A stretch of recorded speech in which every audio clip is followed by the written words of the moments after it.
This is the DIY Artist Route Podcast, a journey into what it takes to take our work to new people, build our tribe of superfans, and growth farm our work for real lasting success. Hi, my name is D. Grant Smith. Thank you for joining me. This year has been a series of lessons in the art of growth farming with this podcast, with guests like Seth Godin, Derek Webb, Benji Rogers, and Chandler Coyle, all teaching us about networking and relationship building. This time, we're privileged to join a fellow artist traveler who has built several music companies and recently had his direct-to-fan platform acquired by a larger company so that even more artists and fans win. We'll talk with musician and entrepreneur Tom Giles. Our success in anything comes from our ability to forge and cultivate powerful relationships with people. It's just the truth. That's the thesis presented in my book, The DIY Musician's Radio Handbook. We have to build relationships with people to get them to not only really pay attention to us, but for us to care more about them. It's reciprocal. Pick up your copy today at dgrantsmith.com/books. Tom and I share that philosophy on relationship building for success. This time around, he's going to give some very important insights into what it looks like, even if you consider yourself to be introverted and approaching new people makes you nervous. We'll also dive into the world of superfans for your growth and how your brand defines everything you're doing and why having full control over how your brand is marketed is very important. Insights into artist management and indie labels, the power of networking and relationship building to create new collaborations with industry professionals, and how you can have those connections too. Why you should focus on building relationships to truly grow because it's the most important thing, even if you don't think that you're naturally good at relationships or marketing.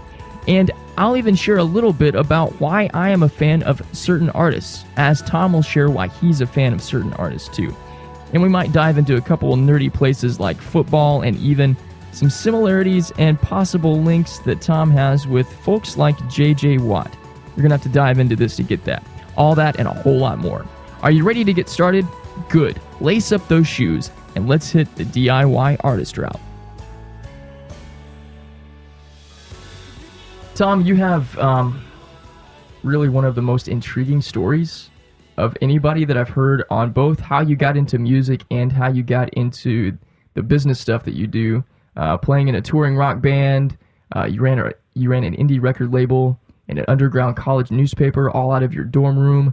You've worked in artist management, all while living in London. Can you give us kind of a Cliff Notes styled insight into what you're doing now and kind of how you got there? Yeah, absolutely.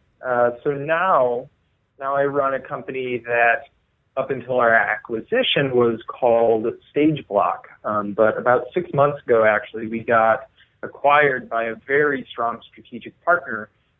We didn't go looking for the acquisition. It just made sense. A company by the name of Fullscreen. And following the announcement of the acquisition, we actually rebranded the company from Stage Block to Fullscreen Direct. But that's not the point. The point is that through Stage Block or Fullscreen Direct, which is what I'm doing now, really kind of just helping creators or entertainers of all kinds really engage their fans, understand who their audience is, and then ultimately be able to use all that stuff to improve their business, improve what they're trying to do, whether that's marketing or sales, or just generally connecting with their fans better. And so that's what I'm doing now. And where that all came out of is kind of my own personal backstory. So the company actually originated by me just sitting down one day. It was actually while I was stuck in bed recovering from experimental reconstructive hip surgeries. I was bored out of my mind, so it was, on one hand, do I watch daytime soap operas, or do I teach myself how to code and do web design and development and do something productive? So I did that and really just set out to solve my own personal problems, which were that, at the time, it was really hard to get something up online that really represented who I was. And more importantly, was something that I could own and I could control. Because as a musician, as an entertainer, our brand, it really defines everything about what we're doing. So I wanted to make sure I could control that, not Facebook, not MySpace at the time. So that ultimately led and evolved into what I'm doing now. And then going back even a step further, all of that kind of came out of my own personal experiences, where you mentioned I used to work in artist management while living in London. I was actually, quote unquote, interning, but when there are only 7 employees, you really get a lot of responsibilities at a company called the Global Talent Group. And we worked with a lot of the finalists of X Factor, which at the time was the UK version of American Idol. So it hadn't crossed the pond yet, as they like to say. And then before that, I ran a record label. I was in a touring rock band. We put out 2 different albums, and was really kind of my initial step into just loving all things production and engineering and all of the intricacies that go into being a musician and an artist. And then way even before any of that, I was just always really big into music, into art. So children's choirs and marching bands, and I pretty much did all of that. So that's kind of the backwards way of where I started to why that makes sense to where I am now. You and I both are very big on the relationship side of building anything and growth, and I think we can both collectively praise our mutual friend Chandler Coyle for being a great networking person. I talk a lot on my platform about how important relationships are and how being specific about actually building collaboration with people can lead to so many benefits for you down the road. And it's not a venture to say that because of people who are also community-minded like Chandler are the reason why you and I have this conversation. So I think it's awesome to hear your story and also trace back how things got started. With that in mind, how important would you say it is for musicians to focus on building relationships to truly grow? I would go a step even further and just say, yes, absolutely musicians, but anybody. Relationships end up being probably the most important thing. And whether or not it comes naturally to you, so you just naturally develop all these relationships and are great at keeping in touch with people and marketing yourself and all these various components, that's fantastic if it comes naturally to you. And I don't know for sure if this comes naturally to Chandler, but he's so good at it that I like to believe it does. But on the other hand, for me, it doesn't come naturally. So I'm not typically the best at talking about myself or keeping in touch with not just friends and relationships that I've built throughout the industry, but even family. So I've never been very good at remembering to keep in touch with people. So I early on in my life kind of recognized how important these relationships were. And since I also recognized how bad at it I am, and again, this is not just music, not just this specific industry, but all walks of life. I've kind of taken it on myself to put in place a bunch of like triggers or procedures, I guess if you want to get all technical on it, that help me remember who all these people are, and then make a point to easily be able to go back through and reach out and re-engage and just continue friendships. As I've grown older, at least, it's been difficult to even just remember to reach out and keep in touch with people I went to college with. And having kind of some of these things in place, specifically, I typically set up my address book with very detailed contact cards for everybody with an image and their birthday and where we originally met and some anecdotes about why this relationship matters to me. And it might be as simple as, I really enjoy going out and having dinner and conversation with this person. Just being able to quickly go back through that and then reach out has always been very helpful to me. Mm. Well, you just answered a question without me asking it, so thank you. always good conversations happen when people answer questions before we ever get to them. So awesome. From our past conversation about music and about the different things that each of us do, we both discovered that we are both music superfans, and I think we both believe that being a superfan of music is what drives kind of the passions behind what we do. So, in what you just talked about, how relationships take time and it takes energy and it takes investment, so does becoming a music superfan or a superfan of anybody, which is something that a lot of artists don't think about. So, I'm curious, from your perspective, what are a few of the main things that happen for you specifically that transition you from being a casual fan into being a superfan? So whenever I've transitioned into being a superfan, and interestingly, the best example will be outside of music. It'll be the Milwaukee Brewers. I'm not necessarily a fan of baseball. I enjoy it just as much as anybody, but I am a diehard, obsessive fan of the Brewers. And I can go to other musical groups where it's very similar, just not quite to the rabid extreme. But whenever I've kind of, thinking back, reflecting on it, whenever I've made that transition, it's typically been because there was some sort of meaningful and personal interaction that either actually happened between me and that musical group or that entity with whomever and whatever it was, or it was just my perception of the interaction was that it was very personable. And it may not have actually been the case, but it's always been about really kind of driving those fan experiences and creating that illusion is a very poor choice of word for this, but creating that experience where you feel like you're actually a part of the situation. To me, that's always been what has brought me into and helped kind of cross the chasm between just being a fan and being a super fan.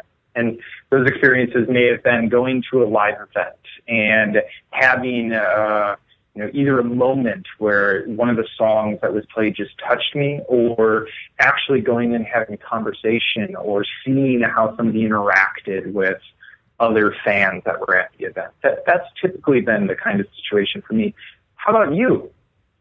Have you had some situations that kind of, when you reflect on them, seem very consistent about when you changed from just being a fan to a super fan? You know what, Tom? I really appreciate you asking me that question. And I appreciate you flipping it around and going back this way, because this is the way it needs to be. The super fandom for me has been more of a process. Because I listen to so much music for the appetizer, it can take a lot longer for me to go from hearing something and going, oh, that's pretty cool, I like it, to then putting it in my, and I'm old-fashioned, I like CDs, and I like vinyl. I like vinyl too. So for me to go from, we actually had this conversation about how you and I really love. I would use the word album, meaning that, like, listening to something in the order the artist spent time and carefully put it into place. But anyways, the process for you. Yeah. So for me, the thing that converts me over is the experience. And that's why I'm so big on talking to artists about what experience are you providing for your audience. And that's not just the way that the songs are written, and that's not just the way that something's performed live, but it's about thinking about the overall presentation from an experiential standpoint instead of it just being about music. So for the bands that I am the most obsessed with, and I'll give 3 examples. I'm obsessed with Brandi Carlile because her voice is so freaking powerful. Like she can sing just an, let's see, she could sing the letter A, and I guess it's kind of like if you hear, Aretha Franklin or Adele or just a really beautiful female voice can connect with your spirit in a way that nothing else can. So add to that she writes lyrics that sing the songs of my heart and of my experience. And so all of that stuff together, when I listen to her music, it's like a spiritual thing. And that's made me a super fan. Bruce Springsteen, I'm a gigantic fan of because he's told the stories of people that have been marginalized and unrecognized, and he's told other people's stories, but he's spoken as though it's him telling it. And so by him taking the time to go and connect with other people, that means so much to me. And he hasn't taken the time to come to connect with me, and that's not the point. The reason why so many people get behind the boss is because he speaks for the people. It's kind of like, I used to watch a lot of wrestling, and back in the 90s, when The Rock was getting to be really popular, he was the people's champion. Because at the time, before he got really popular, he was doing the things that the big popular people weren't doing, and he was outspoken about it. And I feel that in the same way, Bruce Springsteen is like the people's champion for musicians. And so I can get behind that. And then the third person would be Sam Beam, otherwise known as Iron and Wine. And I just connect with his storytelling. I connect with the way that he's done things for such a long time. He went from being a guy that sounded like he was just recording in a basement to playing just full-on band stuff, and it's the storytelling for me. So to answer your question, for me it's about the experience, and it takes time. I mean, it's kind of like exercising. Like, you can be out of shape, and if you're going to get in shape, you've got to be committed to that. And to go from being a casual fan into being really obsessed with somebody, that's a commitment. Yeah, and I think in all these situations, it's something that takes time, as you just said. So it's not an overnight just kind of infatuation, which I think happens all the time. I mean, it definitely happens to me where some new artist or a new album or a new song comes out and you love it, but you don't. Something's missing is for you to actually form that really strong personal connection, and it doesn't build up over time, and so then you don't end up becoming a massive super fan in those situations. Right. But yeah, in all of the cases when I have become a super fan or a crazed, obsessed person about any particular thing, it's typically something that lasts a lifetime. And yeah, for me, it definitely, again, stepping outside music, I am really obsessed with the Milwaukee Brewers, and they are the worst team in baseball right now. And it's painful, but it's not about that. It's about the relationship that I have kind of internalized and built up with that, in this case, a sports team, but in many cases, musicians and just artists in general. Yeah. Well, I think if it's encouraging to you at all, man, every team that's been terrible has had at least some sort of hope at some point or another over the past decade. I think of how terrible the Oakland Athletics have been until they got the Billy Bean mantra of growth. Same thing with I'm a Houston Texans fan. And we have been borderline terrible most of the franchise period, and then there was J.J. Watt. So there's always hope.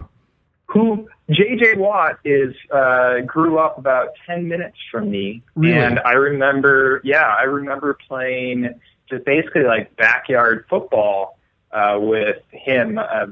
It was just with the neighborhood kids and so forth. You played backyard football with J.J. Watt? That's a bit of a stretch, but we both were playing football at the same time in the same location. Okay. But no, he's from Pewaukee, Wisconsin, which literally he grew up a 10, 15-minute drive from where I grew up, which is always kind of fun. People from the Midwest seem to latch on to specific things and then really become obsessed with it. In his case, he became obsessed with working out and football. Yeah, and his obsession has been one of the things that has made him incredibly successful. I watch him not only with the the fandom of being a Houston Texans fan, but also just like his drive and determination to win is so incredibly inspiring. Like, the condition that he's got himself in, and he keeps adapting what he does to the fact that, I mean, I read last year that I think it was the New York Jets and there was another team that they spend their entire Mondays just figuring out how to play him alone, not the rest of the team, just how to play him alone. And it's because he trains like he's a seventh round draft pick that's still trying to make the team, even though he's a 3 or 4 time All-American. So I know we've taken a big tangent here, but in a sense, though, J.J. Watt, as we're talking about super fans and as we're talking about growing and building something, that kind of dedication to your craft is really uncommon and something we can totally look to and go, okay, this model actually works. Yeah, it's contagious, that type of just dedication. I want to ask you another kind of music question. Direct to fan was the premise of Stage Block, and what you're doing is the direction that I believe any audience building platform or endeavor has to go. I'm curious, you and I have talked about this, but I want you to share your perspectives. What do you think is going to happen to musicians and platform builders who don't adapt a direct to fan method of audience building? Well, in my opinion, and I've been following this very closely for the past 12 years, direct-to-fan is where the entire industry, the entire entertainment industry, and I'd even go a step further and just say all industries eventually, but definitely in the short term, the entertainment and music industry are heading direct-to-fan. And you go back, 6 years now? I think that was around the heyday of companies like Topspin and so forth, which were built up on very similar principles that we're breaking down the barriers of needing to have these intermediaries and allow the fans to actually directly interact with the musicians, with the entertainers, the creators of all these various forms of content. And I don't think there was anything wrong with those theories and philosophies back 6 years ago. What I do think was missing at that point in time was the underlying technical infrastructure, the kind of public perception, awareness, and just overall acceptance of that. And ultimately, we've got those now. Everything is in place. And so the philosophy was right. Now we've got all the various components and things that need to be in place to actually make it a reality. And you're seeing this. You're seeing this all over the place. You look at things like Tesla going direct to consumer with the car sales. You look to everything that's happening in music streaming. Everywhere they're just directly allowing fans to be able to control every aspect of what's going on. And kind of across the board, it feels like technology is now in a place where it can actually allow creators the ability to do everything by themselves if they want to put in the time, through automations if they don't want to do the time, that we're a little early on the automation component, or make it very, very simple for them to hire 1 or 2 or 3 people and just kind of cut out everybody. A lot of what we've done at StageBlocker, now Full Screen Direct, is initially work with kind of the top tier of the music world. So that's artists like Metallica and Eric Church and Kenny Chesney and so forth. And in those cases, we've typically seen that they're actually wrestling back control from the labels, from management groups, from everywhere. And going with shops, either smaller, more boutique-like management groups like a Q Prime, or bringing everything almost entirely in-house, and working with very small teams to run a giant behemoth that used to take a team of 50 to operate. And now they're doing it with a team of 3, based on all the technologies that are available and making this possible.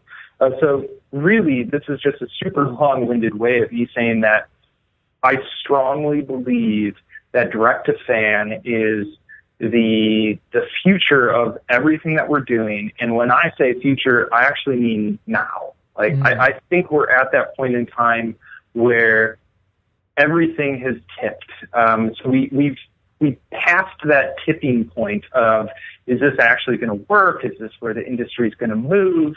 I think that a lot of people haven't realized it yet, but I think we hit that tipping point somewhere around last year. I honestly would probably pinpoint the launch of Apple Music. And even though the launch of Apple Music had its issues, and we can debate how successful it has been or has not been, what it really did was kind of shine a giant spotlight in the public perception on direct-to-fan, on the importance of artists kind of owning those relationships, of all of these different components, and whether or not it specifically was Apple Music or that was just the catalyst to get the press talking about it.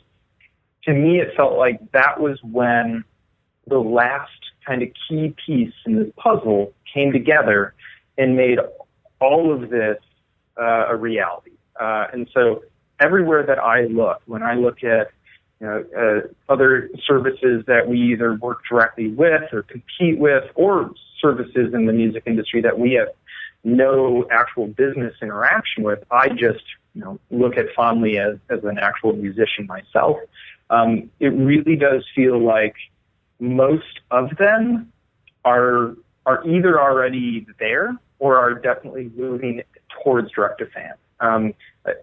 It feels like not everybody has fully caught on, especially a lot of the old guard in the industry. So they're still kind of wrapping their heads around this change, this shift in everything. But I think we're there. Well, I want to ask you I'm going to ask you a question about that in a minute. Different kind of question. I want to wrap this up. I want to ask you one more question. What is one piece of advice that you would give to a DIY musician today to keep them going on their journey? Well, the biggest advice that I ever give anybody is to just never give up, and to fully recognize and internalize why you're doing something. So most musicians, it's because they love making music, and regardless, there is no such thing as an overnight success. You might toil away for 5 or 10 years and then all of a sudden be an overnight success. So just keeping going is of the utmost importance. And then the second most important thing is to really recognize that you need to be doing more than just creating music. As painful as that can be at times, you have to get comfortable with putting yourself out there. You have to take advantage of all the variety of different services and networks and all the different things that you can do to get exposure to new audiences and then connect and actually form meaningful relationships with those fans. And then kind of the last thing is, once you've started to develop those relationships, you need to make sure that you actually own them. So on Facebook, for example, you don't actually own the relationships with any of the fans that follow you. You end up having to pay Facebook to reach those same fans that you spent time and money developing. So just make sure that whatever you're doing, maybe it's just have direct email addresses for all those fans, or have some way of being able to always get back in touch with those fans that you spent so much time developing the relationships with. Excellent advice. Tom, man, this has been awesome. Thank you so much for being with us on the podcast, and best wishes to you and everything you're doing in the future. Thank you. It was a pleasure. Tom Giles, CEO and founder of StageBlock, now Fullscreen, a direct-to-fan platform tool for musicians and creative people to build communities around their tribes. Learn more about Tom at tgillees.com. We talked a lot about relationship building and overcoming some fears that you may have if you consider yourself to be introverted or shy, or if approaching new people that you don't know makes you a little bit nervous. It's more of a reason why you absolutely need to get the DIY Musicians Radio Handbook. It's more than just a book for musicians. It is a manual for effective networking and relationship building for you as a creative builder. It's growth hacking for marketing and networking in the creative space of music and entrepreneurs. Go get your paperback copy right now at dgrantsmith.com/books or get the Kindle version available at amazon.com. Our theme comes from Timothy Palmer's Half Boy EP. It's a song called Tryin', and it's definitely an album you should pick up. What we love and connect with, we share with our friends, and I want you to do your part on this journey. Here's what that means. Put these principles into play and experience the transformation for your own life and your own career. And go tell 3 people, that's right, just 3 people, about what you learned from this podcast episode, and send them to iTunes, Spreaker, or Podbean to subscribe, download, and gain a wealth of insight here on the DIY Artist Route. I do appreciate you for trekking with me once again. More growth farming tips are at dgrantsmith.com, and be sure to sign up for my newsletter to be directly connected to me to help you growth farm. We'll pick up again next time with a new journeyman to teach us more about how to grow as artists and creative entrepreneurs. Be uncommon this week, my friend, and keep on growth farming. I'll see you next time here on the DIY Artist Route.